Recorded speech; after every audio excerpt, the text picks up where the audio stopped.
Missiles are a threat. Reserve currencies are a tool. But ports? Ports are a chokehold. Right now, the world's most critical trade routes are being quietly remapped. Massive, state-backed corporations are snatching up foreign harbors in a desperate scramble for long-term dominance. It's a silent invasion happening in broad daylight.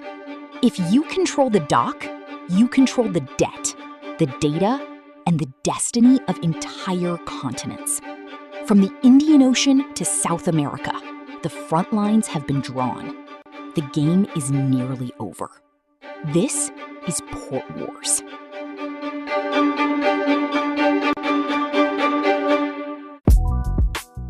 To understand who's winning this port war, you have to look at the biggest player on the board, China.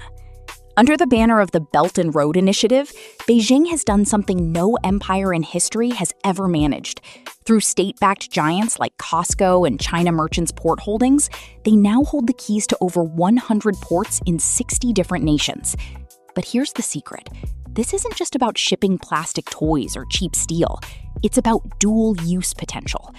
When one nation owns the terminal, manages the cranes, and most importantly, controls the software tracking every container, they don't just see cargo. They see a God view of the world's economy. They know what your military is buying, what your factories are lacking, and where your pulse is weakest. Critics call it debt trap diplomacy. Proponents call it infrastructure investment. But as of 2026, the labels don't matter. The reality is simple. The physical gateways to the global economy have shifted east.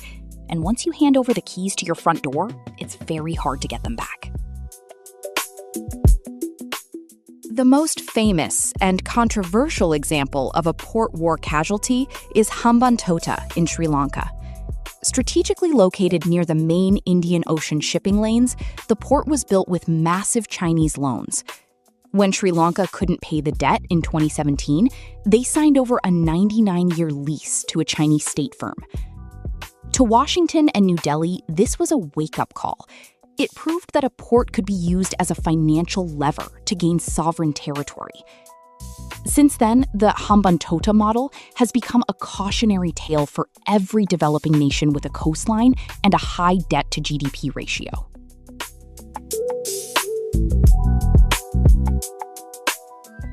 The battle isn't just in the global south, it's happening in the heart of Europe. Take Piraeus in Greece. Following the Eurozone crisis, COSCO bought a majority stake and transformed it into the fastest-growing port in the world. It is now the dragon's head in Europe. The US and the EU are finally striking back. Through initiatives like the G7 Build Back Better World and the EU Global Gateway, the West is trying to offer alternative financing. But there's a problem. Western companies are often driven by quarterly profits, while state-backed enterprises play the long game, often willing to operate at a loss for decades to secure a strategic foothold.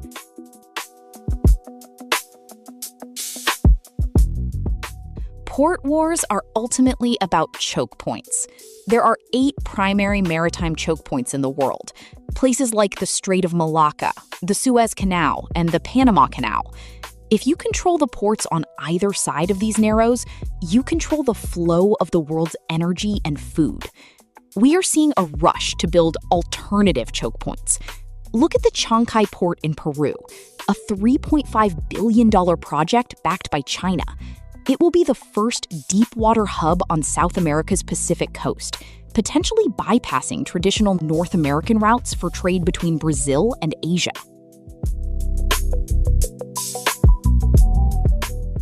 The battle isn't just over concrete and steel, it's over data. Modern ports run on Terminal Operating Systems, or TOS.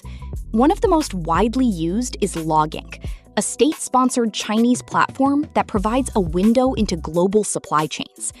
U.S. officials argue that if a foreign power controls the digital nervous system of a port, they can blind an adversary's logistics during a conflict. Cybersecurity in port infrastructure is now a top-tier national security priority. In 2024, the US government announced a $20 billion initiative to replace Chinese-made ship-to-shore cranes over fears of embedded tracking sensors. It's not just a US-China bipolar struggle.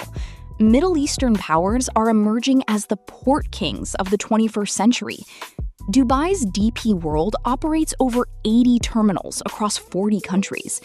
They aren't just looking for influence, they are building a global logistics empire.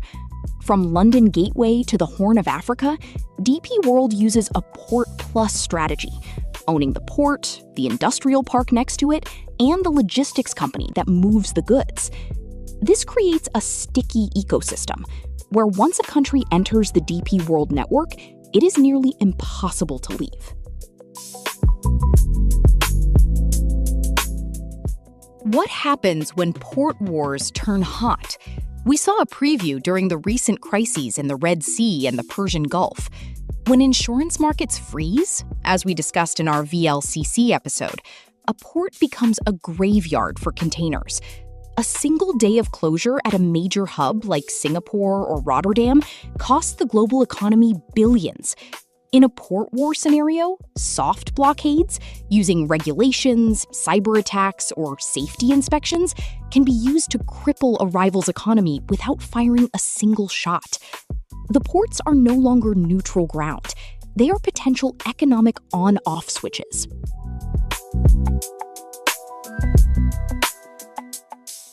The next decade of port wars will be fought over green and smart infrastructure. The ports that can provide hydrogen refueling, shore power for electric vessels, and 5G automated crane systems will win the business of the future. Nations are now racing to de-risk their ports, moving away from single-source technology and diversifying ownership to avoid the traps of the last decade. The question for every business professional and student listening is, who owns the gateway to your market?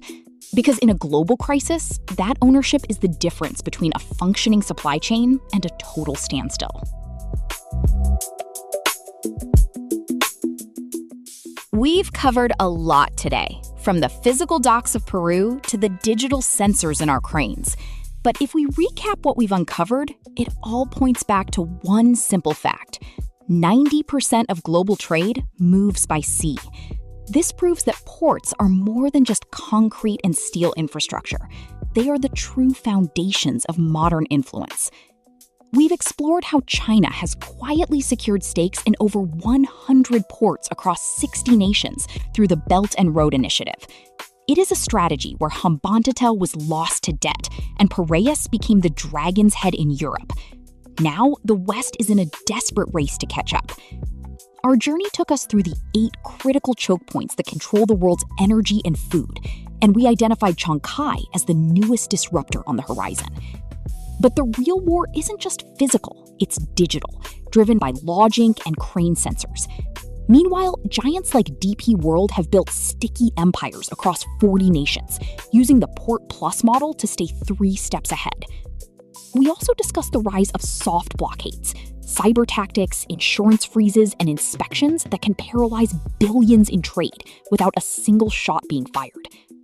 The future of this struggle may be green and smart, but the reality remains clear. Who owns the gateway owns the market.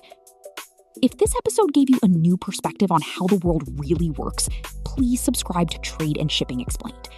Follow us at T&S Explained for more well-researched insights into the invisible systems that fuel our lives. Next week, we peel back the curtain on shadow tankers to see exactly how they bypass global trade sanctions to keep the oil flowing. So until then, stay tuned.